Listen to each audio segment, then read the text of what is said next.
Farmacodinamia. Conceptos básicos. En este video repasaremos brevemente algunos de los principales conceptos asociados a la farmacodinamia. Pero antes, recordemos que las dianas farmacológicas no son otras que las células de un organismo, en este caso el ser humano, pues se busca provocar en ellas un efecto que controle, potencie o modifique su funcionamiento, ya sea corrigiendo alguna falla o compensando alguna deficiencia, entre otros efectos posibles. Ahora bien, la primera línea de contacto de las células con los fármacos va a ser su membrana celular, la cual se compone a grandes rasgos de un mosaico fluido conformado por una bicapa fosfolipídica y proteínas diversas que pueden actuar como canales de intercambio, transductores de señal o puntos de reconocimiento, además de muchas otras funciones. Estas proteínas representan una gran parte de los sitios específicos sobre los cuales actúan los fármacos, por lo que comprender la acción de estas sustancias sobre ellas se vuelve sumamente importante, pues así se puede entender mejor el fenómeno de la farmacodinamia. Sin embargo, no se trata únicamente de saber que las sustancias farmacológicas producen un efecto en las dianas terapéuticas, sino que también es importante comprender la naturaleza de dicho efecto, es decir, conocer la acción del fármaco sobre el receptor. Primeramente, en la clasificación de los fármacos según su acción sobre el receptor, existe una categoría que se denomina como agonista. Estas sustancias son capaces de unirse a un receptor celular y producir un efecto o respuesta en la célula a la que se unen, y dicha respuesta puede ser de diversas magnitudes. Expresamente, el efecto de los agonistas se puede entender desde el concepto de actividad intrínseca, que no es más que la capacidad propia de una sustancia o fármaco para producir un efecto o respuesta a estímulo que resulta en un cambio en la función celular de las células involucradas. Es decir, que si ingerimos algún fármaco, este ingresa a nuestro organismo, es absorbido al torrente sanguíneo y transportado vía sangre hasta que alcanza su diana terapéutica, donde puede desencadenar el efecto para el que fue prescrito originalmente, es decir, su actividad intrínseca sobre la diana.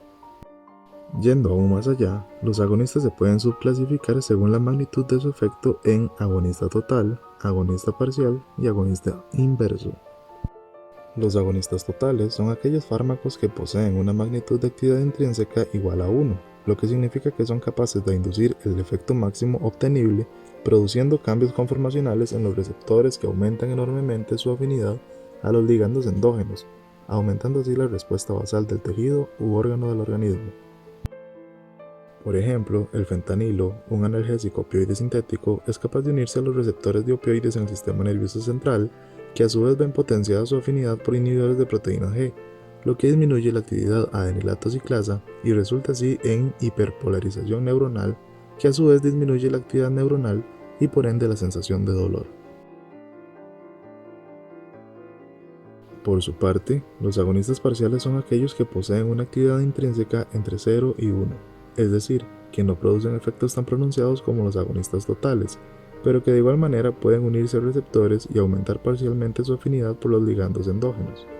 Un ejemplo de agonista parcial es el caso de la codeína, otro analgésico opioide cuya actividad intrínseca es relativamente menor, especialmente si se le compara con el fentanilo o la morfina pura, ya que inclusive depende de su transformación dentro del organismo a su forma como morfina en el hígado. Para finalizar la clasificación de los agonistas inversos son aquellos que poseen valores de actividad intrínseca entre 0 y -1. Esto quiere decir que su efecto sobre el receptor o sitio de unión es la inducción de cambios conformacionales que disminuyen su afinidad por los ligandos endógenos, reduciendo así la respuesta basal del tejido u órgano del organismo. Los agonistas inversos también pueden ser totales o parciales.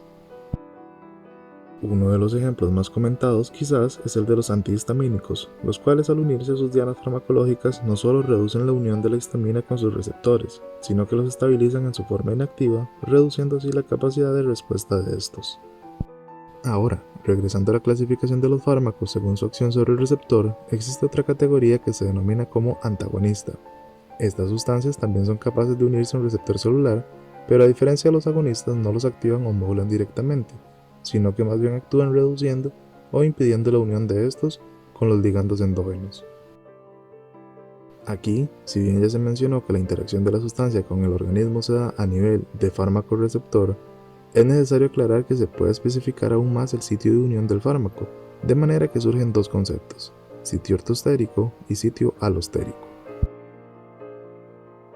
El sitio ortostérico es aquel punto de unión de un fármaco que coincide con el del ligando endógeno asociado al receptor en cuestión, mientras que el sitio alostérico es aquel que no coincide con el mismo, pero que igualmente puede influir en la capacidad de unión del receptor. Así, podemos pasar a la subclasificación de los antagonistas. En primer lugar, se tiene el concepto de antagonista competitivo. Estos corresponden a aquellas sustancias que se unen reversiblemente a los sitios ortostéricos, por lo que impiden físicamente, pero de manera temporal, la unión de los ligandos endógenos a su receptor. Este efecto, sin embargo, se puede superar si la concentración del agonista o ligando endógeno aumenta lo suficiente.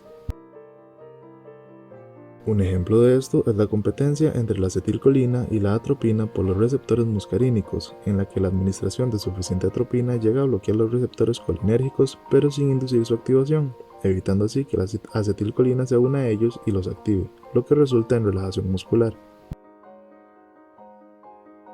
El caso contrario, el de los antagonistas no competitivos, consiste en sustancias que no se unen al sitio ortostérico sino que se unen en sitios alostéricos, pero que a través de esta unión impiden que el ligando endógeno pueda vincularse con su sitio específico.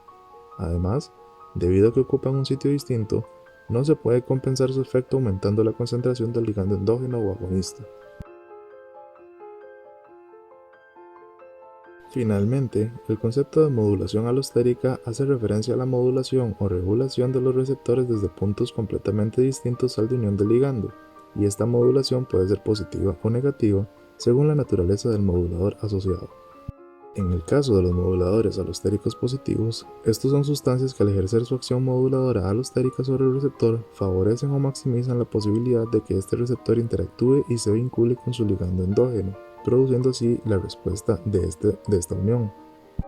Por su parte, los moduladores alostéricos negativos son aquellos que al ejercer su efecto sobre el receptor más bien disminuyen o dificultan la interacción de este con su ligando, evitando así que se produzca su respuesta asociada. Y así hemos llegado al final de este video.